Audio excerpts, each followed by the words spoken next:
So we're so quick to say, use me, Lord. But being used by God requires a surrendered life to God, totally surrendered. How many of us say, here I am, Lord, use me? Do we really know what we're saying when we say that? Because, that's going to require you sacrificing your wants, your desires, and making them God's wants and God's desires. Romans 12:1 tells us to present our bodies as a living sacrifice. Do you hear that? A living sacrifice. In the Old Testament, they used to put things on the altar, and them things were never coming back. Now we're living sacrifices. And sometimes, we have a tendency to climb off that altar, where God, it's when we get uncomfortable. God will put us on the altar. We're praying, I surrender all.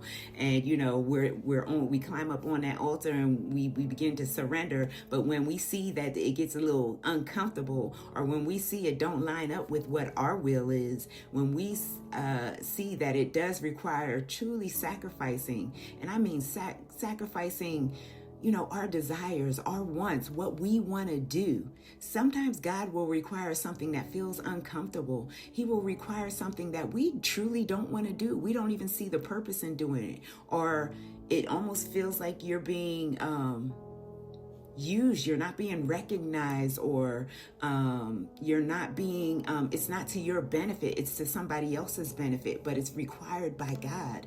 That's sacrifice. During my devotion this morning, and almost every time when I'm in my prayer closet, I have to play this song. It's called Altar by Psalmist Rain. When you get a chance, listen to it. It always, for me, it just ushers me into the presence of God. But I was thinking about that song, and it says, here's my heart. I'll build an altar here. It says, I am the sacrifice. I surrender all. Get me out of my own way.